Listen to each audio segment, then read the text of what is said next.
Anthony Adebayo. With you there, but if you're a coach, do you take that chance? Yes. You can reach us at the Off the Record Show at gmail.com. Anthony Adebayo and the most accurate sports coverage. Scotty B's Fantasy 5. We're different from any other sport. His sophomore year. Comes back and says, you know what? And your boy, Scotty B.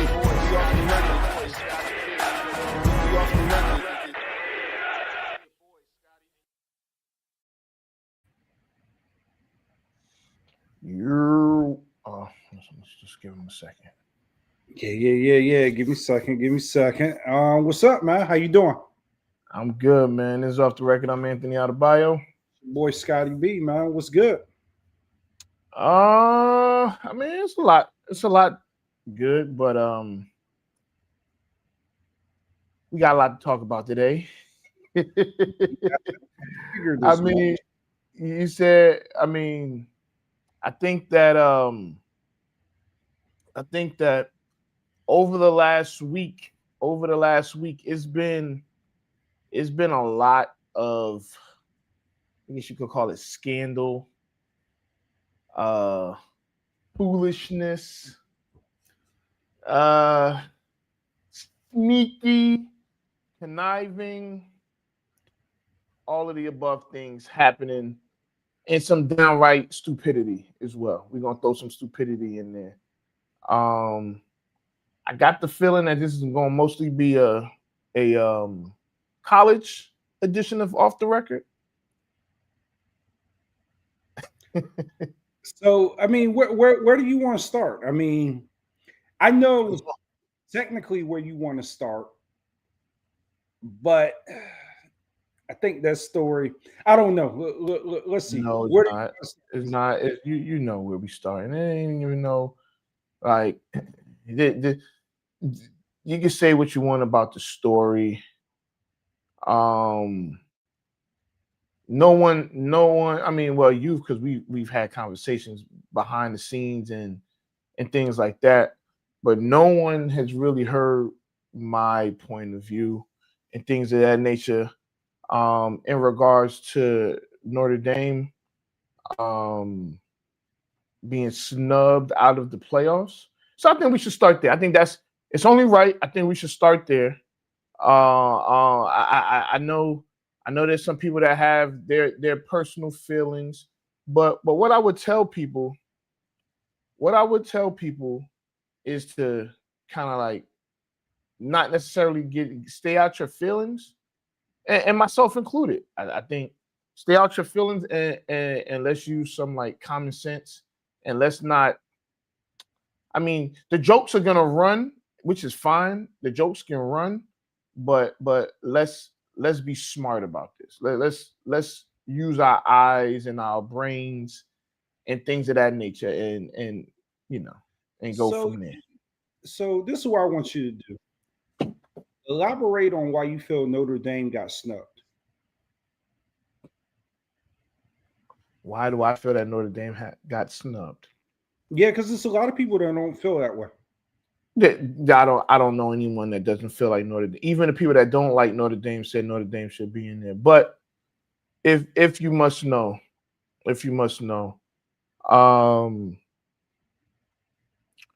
they pretty much have been in since the college football playoffs have submitted their rankings, right? I won't say poll, their rankings. They've Notre Dame has been at 9. So for those that don't know, if you've been at 9, then you're pretty much in. You meet the cutoff or whatever. So from the beginning, we all aware that Notre Dame lost to Texas A&M. They lost to Miami. I'm fully aware of that. But going into the first ranking, Notre Dame was at 9. They had been at 9 for about a month straight or whatever. And Miami, steadily moved up. Now, my issue is that going into the last poll, which was last week, or I'm sorry, last ranking, which was last week, Notre Dame had come off a 49-20 win over Stanford, which Stanford isn't that good. Alabama had just come off of a close game versus Auburn. Both teams were on the road. Auburn, which also isn't that good. I think that Auburn and Stanford are probably on the same playing field. Now after that game, now Alabama moved up past Notre Dame, which they hadn't been in front of. They had, Alabama lost to Oklahoma a few weeks prior, or a couple weeks prior, and Alabama fell all the way down to, I think, either 10 or 11. I forget. Nonetheless, no, they was at 10.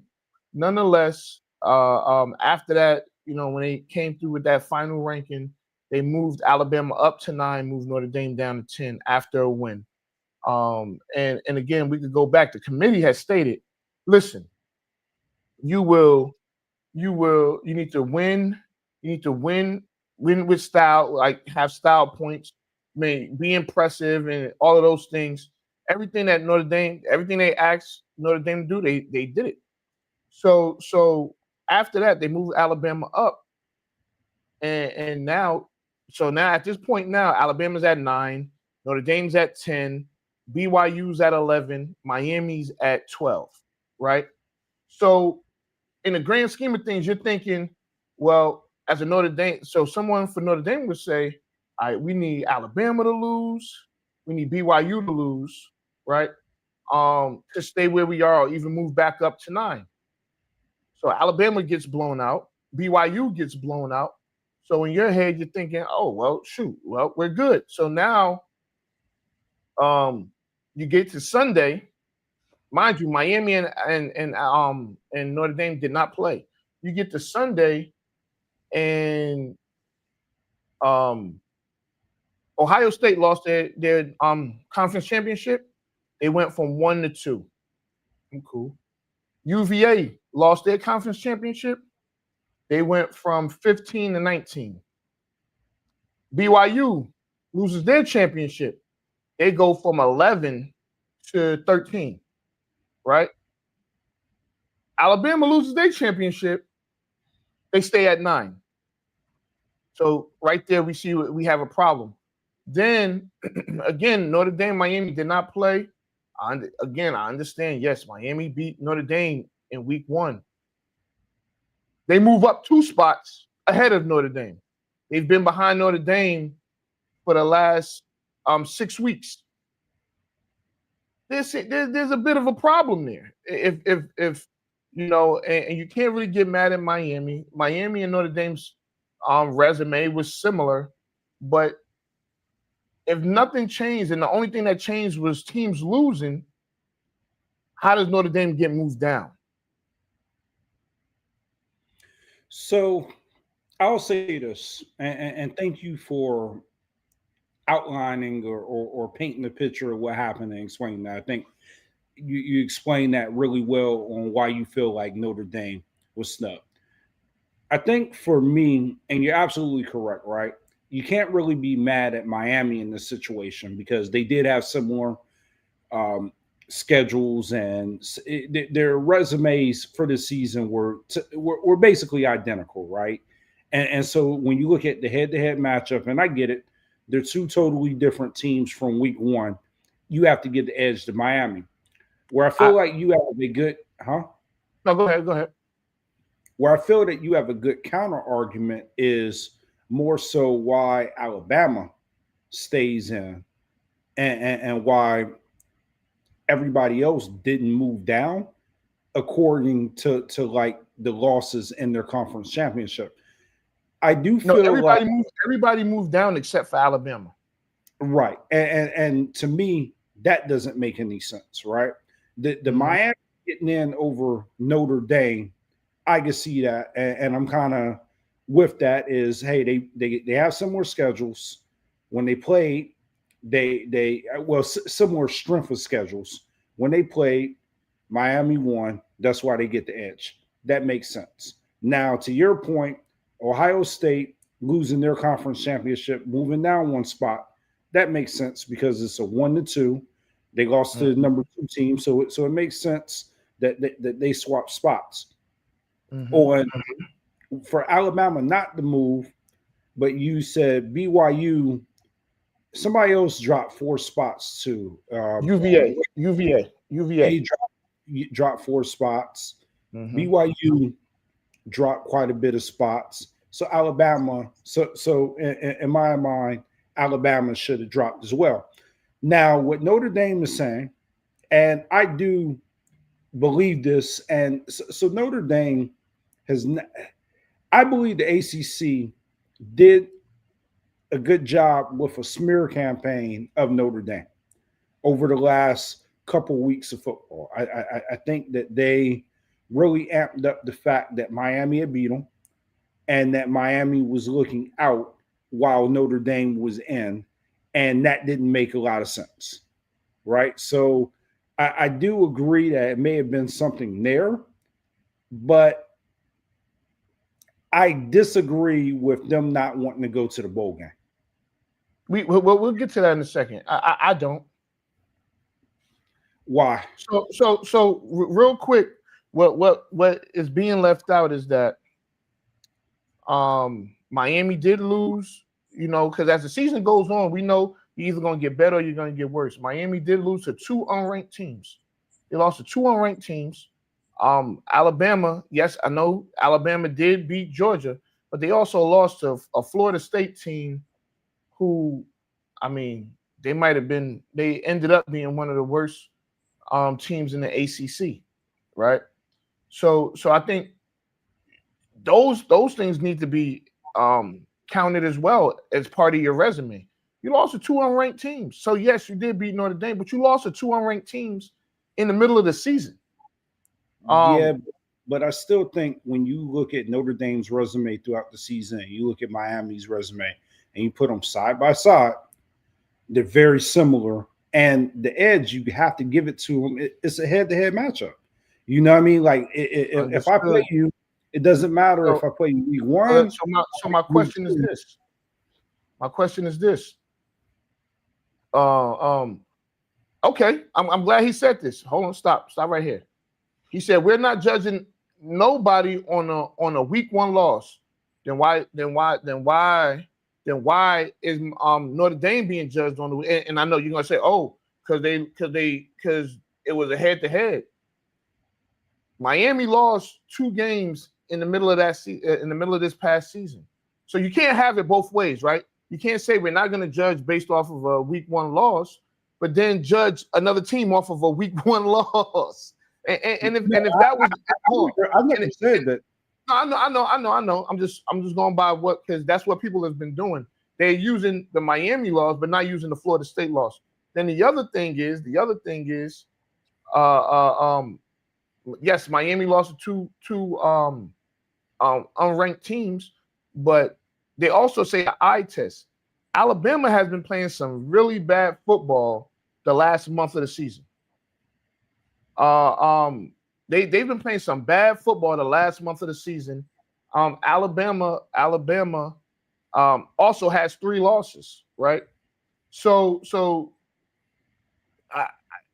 I do think that is crazy. That they even let them in. They should have been out. Once they got blown out, I understand. They beat Georgia early in the season at Georgia, but who cares? Because they don't care about the Florida State loss. So I know someone said before, I heard it on TV, that might have been the best win of the season, which I would disagree. I would think Indiana beating Ohio State would be, but nonetheless, they lost 3 games. So anyway, let's go to them skipping the bowl game, right? This is why I have absolutely no problem. This is why I have absolutely no problem with Notre Dame not playing in the bowl game. And hear me out. So, like I stated, the whole time the college football playoff rankings had come out, Notre Dame had been at 9. Up until a week ago, Notre Dame had been at 9. After a win, they moved them down to 10 and moved Alabama up, even though they struggled with a terrible Auburn team. Auburn was not good, and I don't want to hear that it was at Auburn because, and I repeat, Kentucky beat Auburn at Auburn. Missouri beat Auburn at Auburn, and Tennessee has beaten Auburn at Auburn, and none of them struggled with Auburn at Auburn. So the fact that Alabama struggled with Auburn at Auburn says nothing. It just goes with Alabama's been playing bad. Nonetheless, they moved them up. They moved them up and moved Notre Dame down, right? So again, now if there was an issue and if you felt like Miami was that strong or Miami should be higher, then why wasn't Miami at number 11 going into this week, right? Or why wasn't Miami ahead of Notre Dame going in? Because Miami was done playing. Their resume was done. Miami was done playing. Notre Dame was done playing. BYU and Alabama had a conference championship game to play, right? So Alabama gets blown out. We all saw it. They got blown out. They looked like they didn't even belong there. BYU's, they lost to the same team twice. They got blown out. So now you not only not move Alabama down at all, you move Notre Dame up 2 spots past Notre Dame. I mean, you move Miami up 2 spots past Notre Dame. So ultimately, it's a screw job, right? Would you agree? Yeah, not okay. Let me. I'm gonna wrap it up with this point. So you say yes. It feels like it looks like a screw job, right? So now after that, why would you slap me in the face and then tell me to go play in your bowl game, a ESPN sponsored Pop-Tart bowl game? Why would you want to do that? Like, why? It makes no sense. And honestly, Notre Dame shouldn't have been the first to do that, right? I think that Florida State a few years ago, when Travis Jordan got hurt in the last game of the regular season, and they went to the ACC championship undefeated, won the ACC championship, and didn't make the college football playoffs. They should not have played. They should not have played Georgia again because they had a ton of opt-outs, and they were playing with guys that hadn't played all year. So that's why you get that outcome. And it would have been the same thing. There's no reason to you screw me and I say, all right, I'm gonna play in your bowl game. That makes no sense. So, okay, I will agree that maybe Alabama should not have been in the playoff.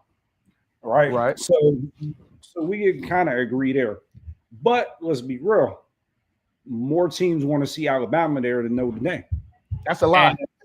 That is not true. That is not true. Notre Dame just went to the national championship. Yeah, but you got a fan base of Alabama, an Alabama fan base that a lot of people root for. And ultimately, to your point, yeah, it may have been a screw job. You're right. It makes no sense. You're right. Notre Dame should not have moved down. I am in agreement that Miami should be there too.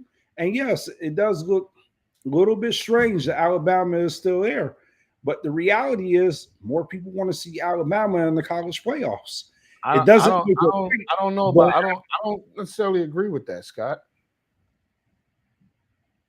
People, I mean, who are people that want the so let's keep it a buck. Let's be as real as possible. They don't care about Alabama. It's about money. Okay, right. That's what it's really about. Now let's go back a little bit. Let's go back to last season. Now, Alabama didn't make it to the playoffs last year because they were trash and they had 3 losses last year. They literally had the same record last year that they have this year. So then you have teams like Penn State who made it to the Orange Bowl. Georgia made it to the Georgia was one and done, but you got these SEC schools, you got these Big Ten schools.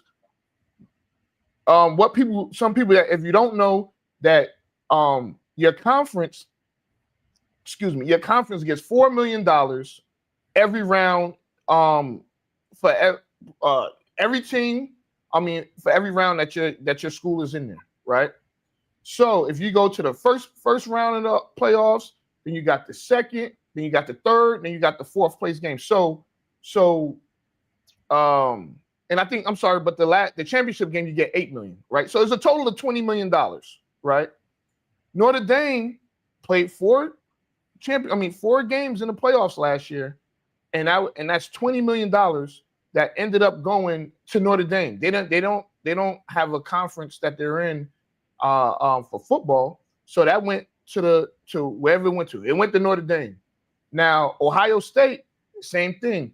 They only got $2 million for playing in the national championship because you got to split it with the teams in your conference. So yeah, that to me that says, yo, I don't. It's money. It's a money grab. Ultimately, it's a money grab, and money plays a part. Greed plays a part. ESPN. I'm sorry. The SEC and the ACC. They literally have TV deals with ESPN. ESPN has the whole college football playoff. At some point, it's like, all right, you're not just gonna piss on me and tell me it's raining. No, it's clear as day. And another thing, one last thing, and then we can move on to Michigan.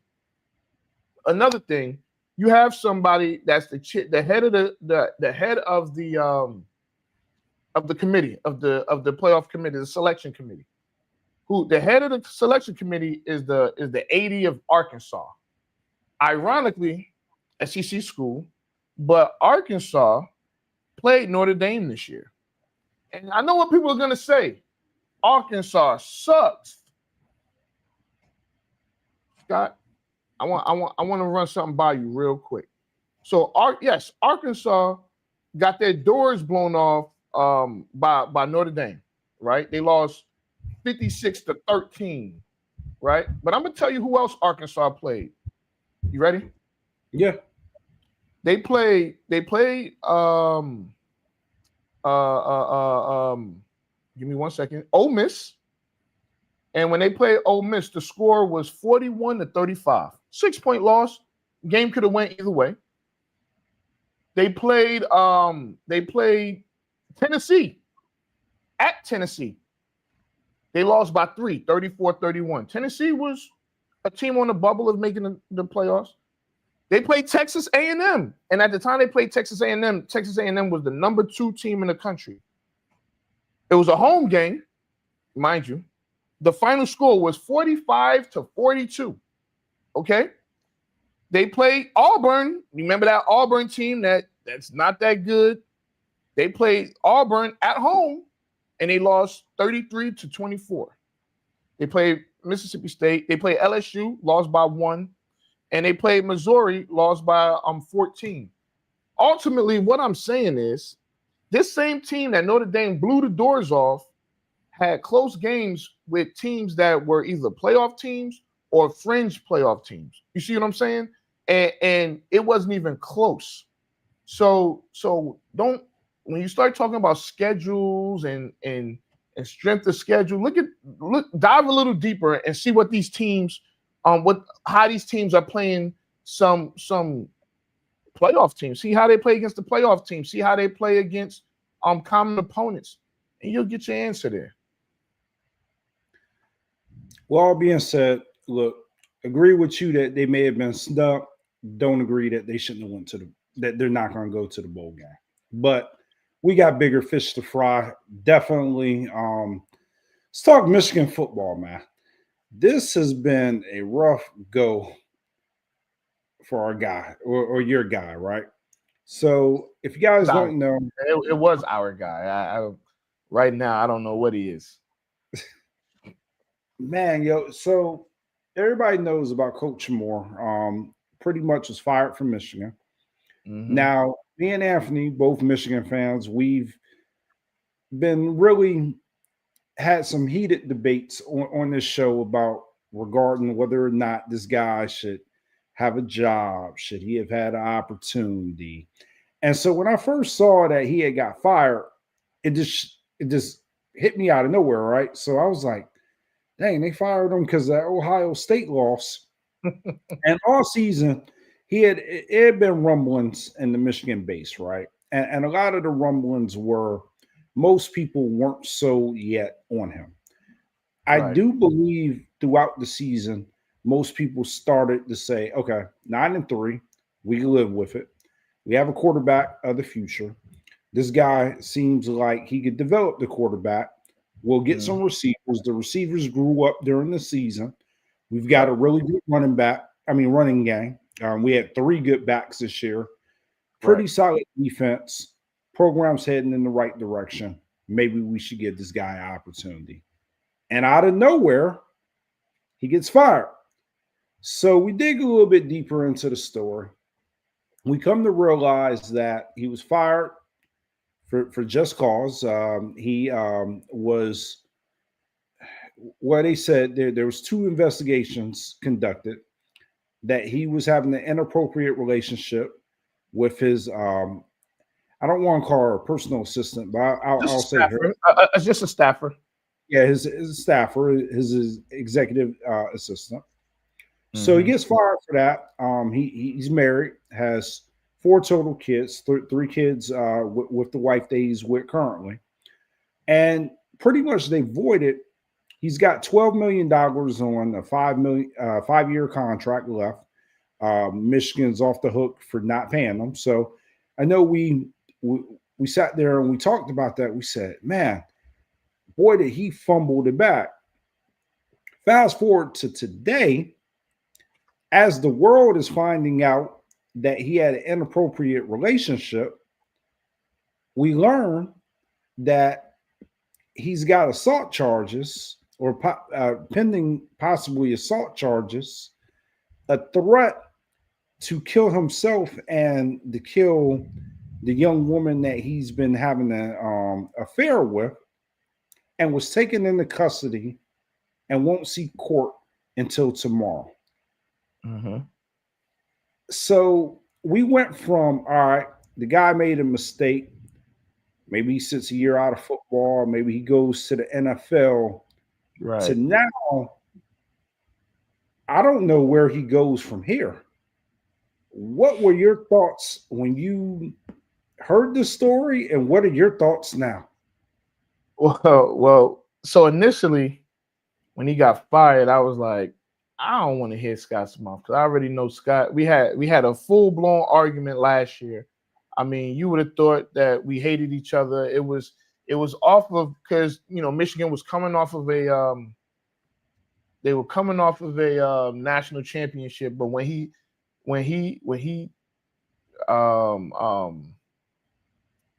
took over for Harbaugh, he cried in a post game news conference, and Scott really didn't like that he cried.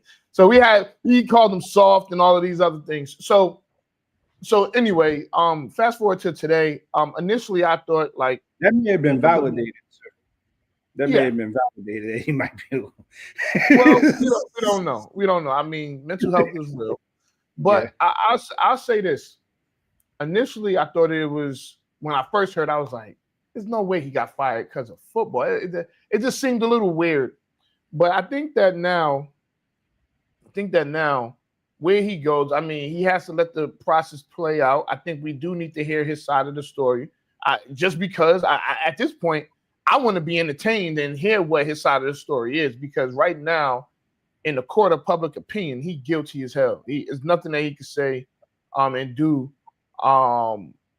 in most people's eyes. I still would want to hear what his side of the story is. I think he is due that, right? I think we should be able to. I won't give you the floor back.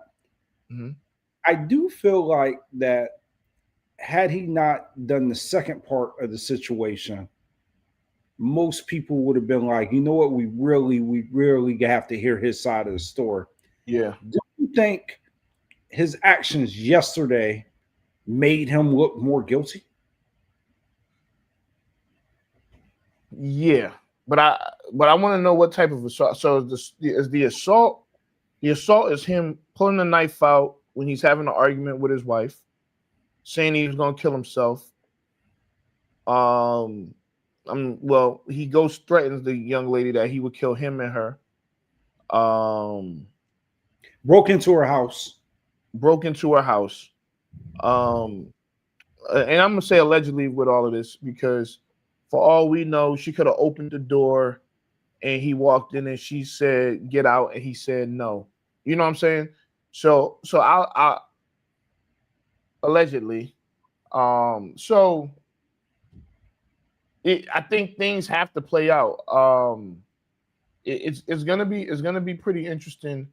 In the next coming day, he's gonna go to court. He's probably gonna get bonded out. I would think he would get bonded out, and then they go from there. Again, he has 3 daughters, so I have 3 daughters, right? And one of the main things I don't want to embarrass them in public. I don't want to embarrass them at all.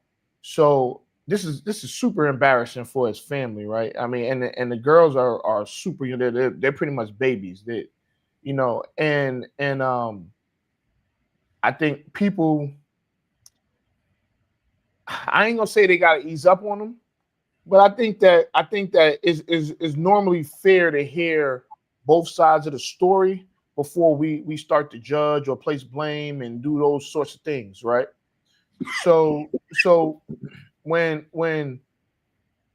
it comes to the situation itself, I don't know if anyone really, they could say, "Oh, he did this, he did that." I mean, we don't really know. Like we just hear what's being reported. Now, as far as football, I think first of all, football is probably the least of his worries right now. Coaching football is probably the least of his worries right now. I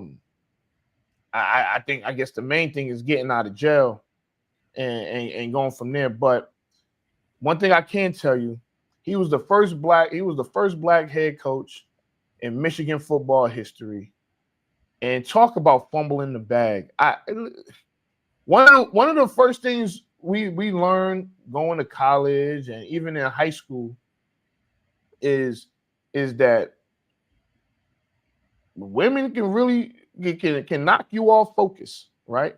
If they're not really in your corner, and if she's a side piece, they could really knock you off focus, right? So him being the first black head coach at Michigan, for Michigan football, you would think he would be a little bit more careful, right? And at this point right now, it's just seeming that I guess the temptation got the best of him. But again, I think we need to hear what he has to say in this situation. No, but to your point, and I think that's the sad part about all this, and I think that's where our initial disagreement came with him. Is I felt initially that maybe he didn't have the resume and maybe he wasn't ready for that position, and the university took a shot on him, right? And you told me, I think one of your counter arguments, which I've kind of see it your way, is a lot of times players, if you have their ear, that can make a difference to the AD. And one thing about this guy is he had the respect of those players that coach with Harbaugh with, and that voice was what ultimately propelled him to get that job. Which you look at Michigan is at least I say top 10 coaching jobs in college football, right? To have. So for him to be at that level, have that job, have that responsibility, be the first black male in there, he had a responsibility because there's a lot of black coaches that don't really get opportunities. There's black coaches out there that have put in their just due everywhere and just haven't been able to get that type of opportunity at one of them top 10 colleges. And for him, it's not to say that he didn't earn it, because that's not fair either. But Mhm. for him to be given that opportunity and squander it away so quickly, it Yeah. just it's a really, really, really bad look.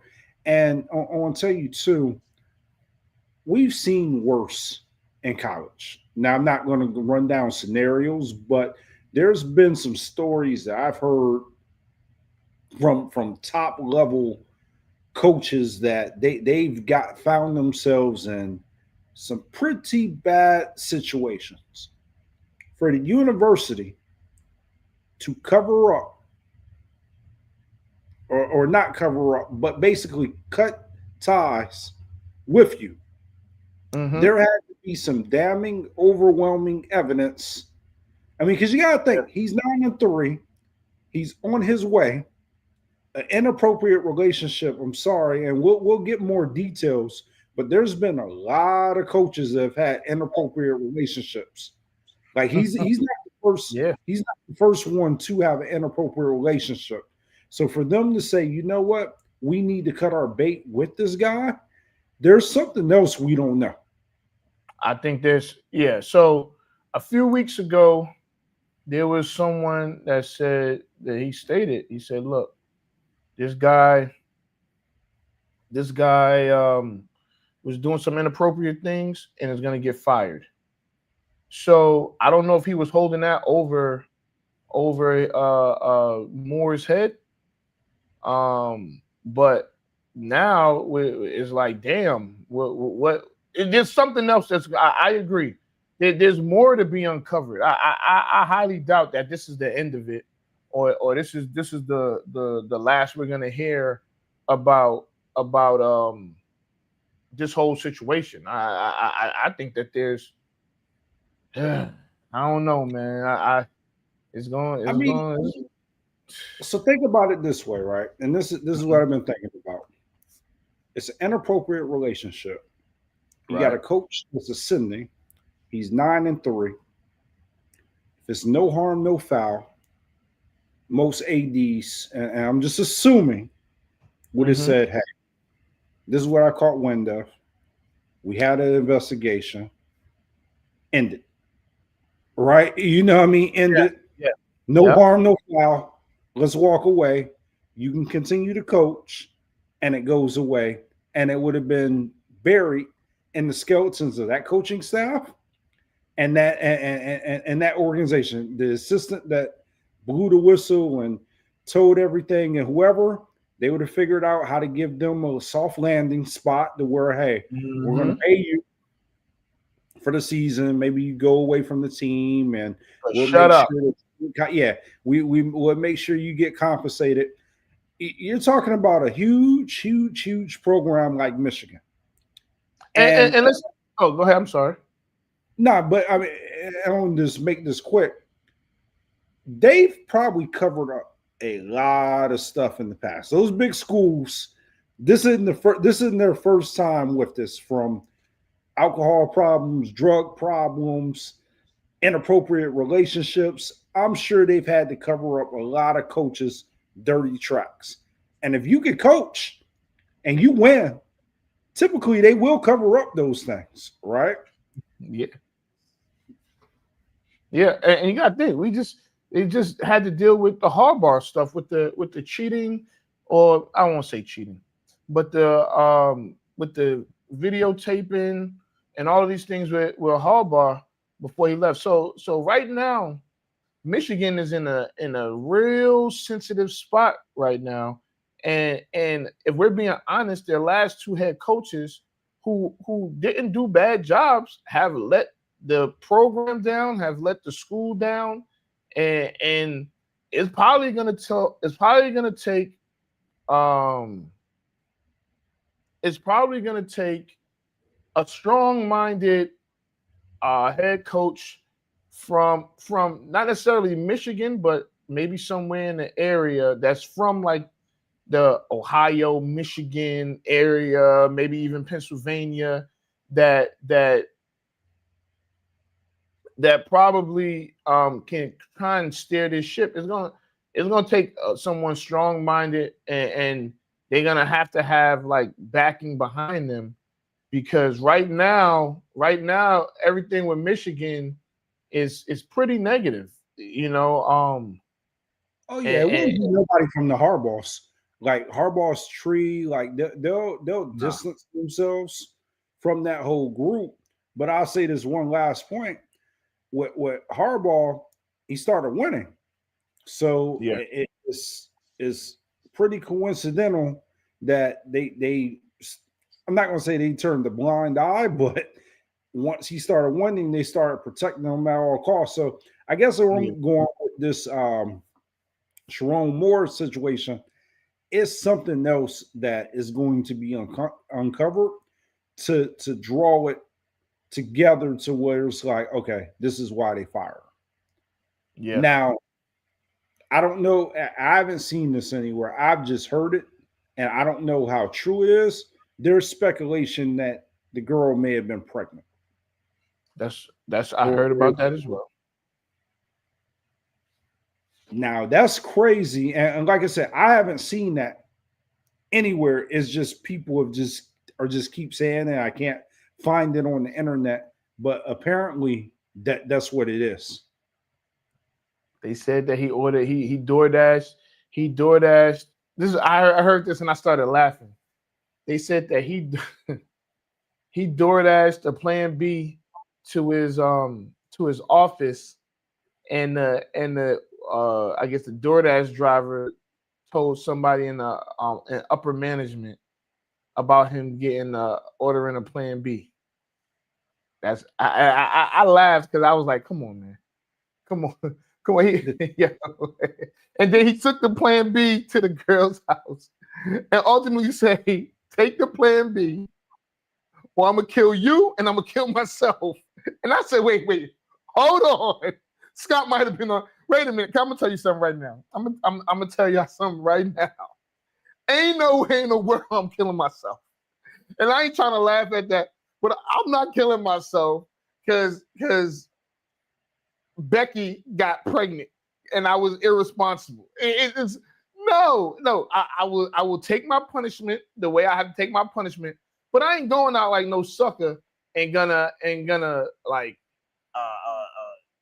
off myself and her because I messed up. And that's where this is where accountability comes into play too, because he messed up. You got caught and all of these things, like the way he's going out, and again, it could be alleged. I'm gonna put my air quotes up. It could be alleged, but let's just say all of this stuff happened. He's going out like a sucker. Like, take your punishment like a man and call it a day. Don't. If any of this is true, and I'm talking about the second half of the story. Yeah. People get caught cheating, having inappropriate relationships. People make mistakes. It is what it is. Time heals all wounds, right? With that, the only thing that he's got to really answer to is his wife and his family. That's enough punishment, right? So I'm not cast stones on that, because again, for his wife to find out, for him to fumble the bag, and then have to explain that, to your point, to all his girls, and to have 4 girls that you have to explain that to, that's enough of a punishment in itself. Now, if he really threatened to kill himself and kill this girl, and she was supposedly pregnant, and assault her and do all that mess, that's going out like a sucker. That's going out like a sucker, and that's not being a man, and that's not being a leader of men. Which for him, we would expect more, just for him being a head coach and just being that role model to so many men in that locker room. That's not how I would expect him to go out. I would expect it today to at least hear a press conference and say, hey, I messed up, I was selfish. Apologize to his wife, apologize to his family, get the help that he needs, powered through that journey, and then he would have been coaching in the pros as some sort of assistant coach, position coach. Life would have went on. But I don't know about now. Yeah, man. The state of Michigan, man. You got to think the last 5 years. You had Mel Tucker, who was at Michigan State, right? He had inappropriate relationships with staffers and all that stuff. You had Juwan Howard, who had his situation, and now you got Sharon Moore.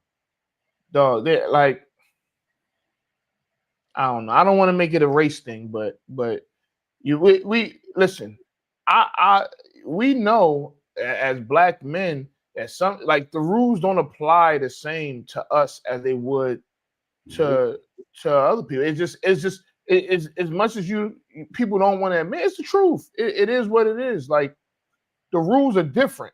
Like you know we don't get as many shots already, right? We don't get that many chances. So if you have a opportunity, you're the head football coach at the University of Michigan. You just won a national championship as an assistant coach 2 years ago. So why I don't know. And then some people may or may not have even heard this. Once he became the head coach, her salary damn near doubled. Oh wow! No, I didn't. I know she had got promoted, but I didn't know her salary doubled. She went from making $58,000 a year to like over $90,000 a year. Wow. So I mean, look, we still got time to figure out what's going to happen in regards to this whole situation. So as the information comes, we're gonna report it. Let's get into a little bit of fun stuff. Scott, how old are you? Oh, Nah, I need a number. What's the number? Oh, all right. Since you don't want to tell your age, I'm 44. Right? I'm 44, and I will say, I played in the football game when I turned 40. Played in multiple football games though. I played in one, and I ruptured my Achilles. Right? Doing on a regular push-off move that I've done millions of times. So now we got somebody coming back into the NFL at the tender age of 44 to play quarterback for the Indianapolis Colts. Now, I'm actually impressed with Phillip Rivers to even agree to do this, right? Now, I'm going to tell you this. The Colts are super desperate, all right? Now, I'm going to tell you the 4 teams that he has to play, Scott. Are you listening? Oh, I know. Well, go ahead. Yeah. So you got Seattle. Then you got San Francisco 49ers. Then you got the Jacksonville Jaguars. Then you end the season with the Houston Texans, who probably have the number one best. Yes, they have the best defense in the league. So I tell you what, he either I want to know if he got some debts he got to pay off. So he's like, let me go get this money real quick. Don't he got 12 kids? He got 12 kids, so he does. He has a grandkid. His oldest, if I'm not mistaken, his oldest son is older or the same age as Riley Leonard, who's a rookie in the NFL. Yeah. Wow. Shout out to Phillip. Let me see if I can get some horns. No.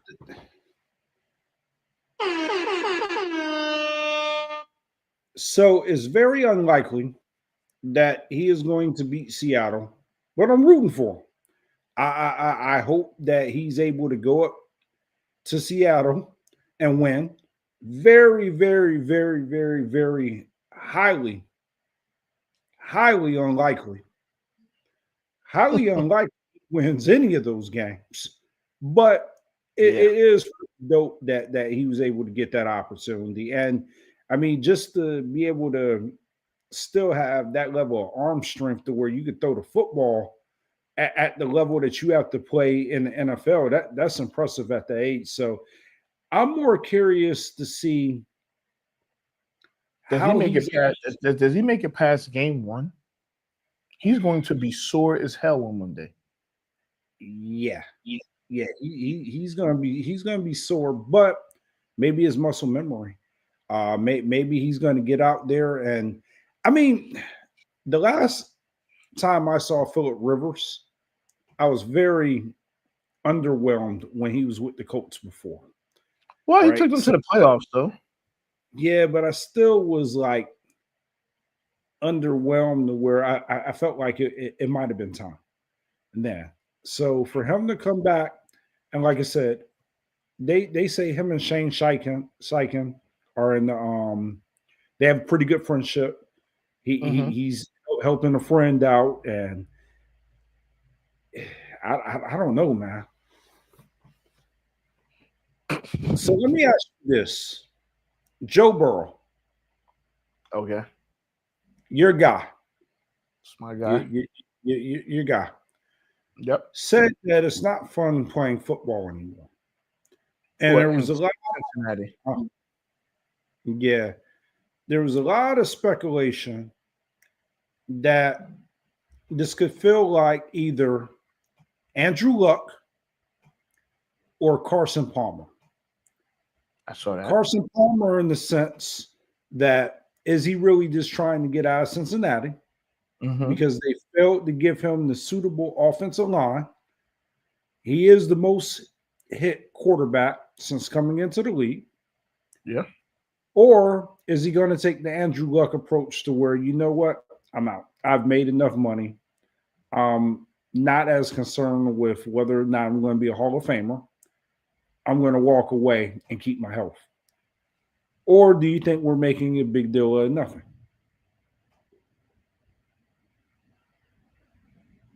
I think it's a big deal out of nothing. I think that he got asked a question, and I feel like he said, you know, because it's not fun to lose. He hasn't been in the playoffs in a few years. They have to win out. They have to win out to make the playoffs and need some help as well. Now they can make the playoffs at 8 and 9 if they go 8 and 9. That means Baltimore and Pittsburgh have taken losses to them. So they will have a better division record and will win the tiebreakers. And so they can still get into play. They have a shot. But I don't think it's much to do about nothing. If Joe Burrow wants to leave Cincinnati, he's gonna leave. They'll find a way to trade him. The superstars normally get their way, for the most part. So he's a superstar. They'll figure it out. Or they may not, and they may trade him. But at this moment right now, I just think that they're making it more than what it has to be. I don't think it's that big of a deal. Okay. Now we'll see. I know, like Jamar Chase, he commented and he was like, "Nah, he didn't think it was that big of a deal." What did Jamar Chase say? He just said that he can't speak on him, but he knows that he's coming prepared and he's there prepared and he looks like he's okay. You know what I mean? But he can't really speak to his true intentions. Yeah. I mean, it was his birthday, man. He got a year older. He's a year older to 30. And some people get depressed at those type of things. Me, I embraced it. Listen, I embrace it. I embrace turning 40. I embrace turning 44. I mean, it is what it is. Life. It's life. And I mean, you will hope that as you get older, you get wiser. So yeah, man.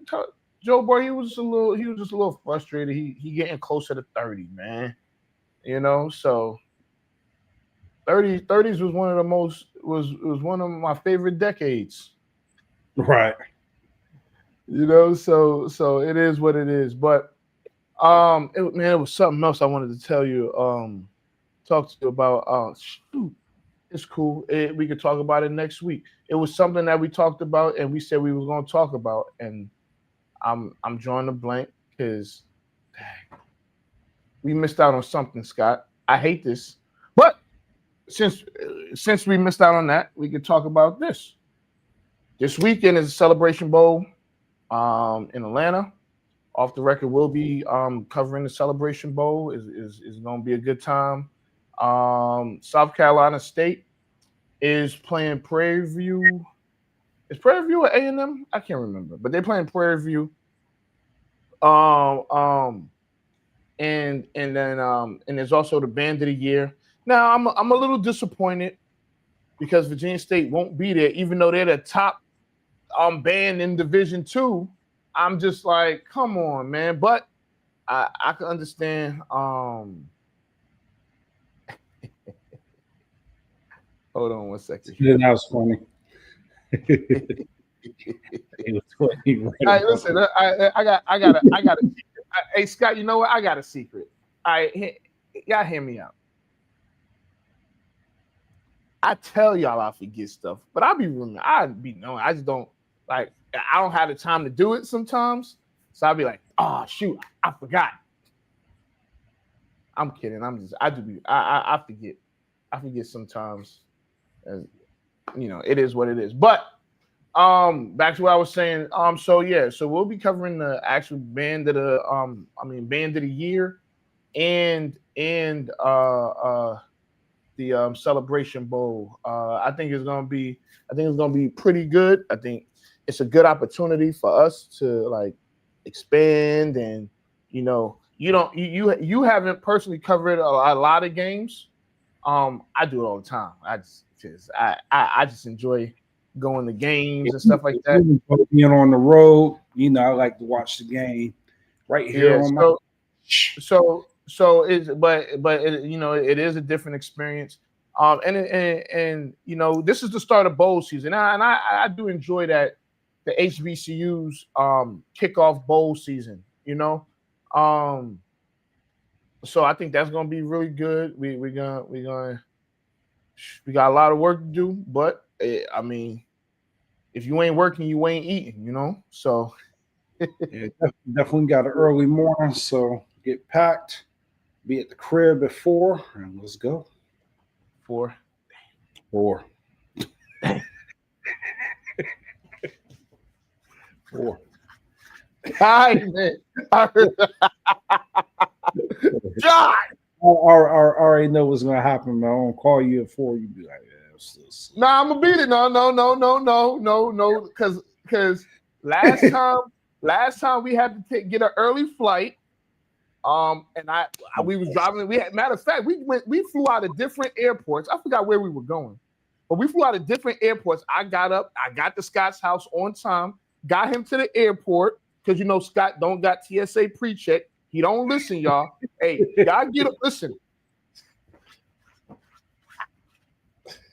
I ain't gonna say nothing. Because I'm gonna tell you what.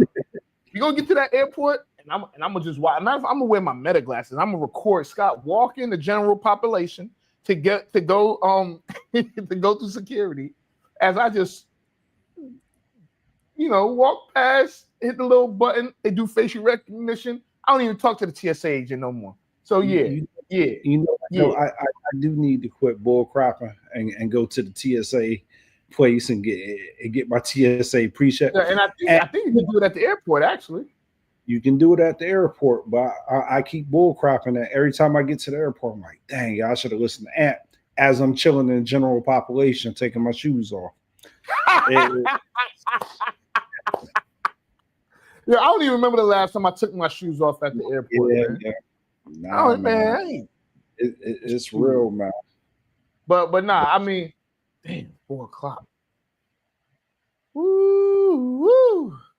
Here we go. Hey.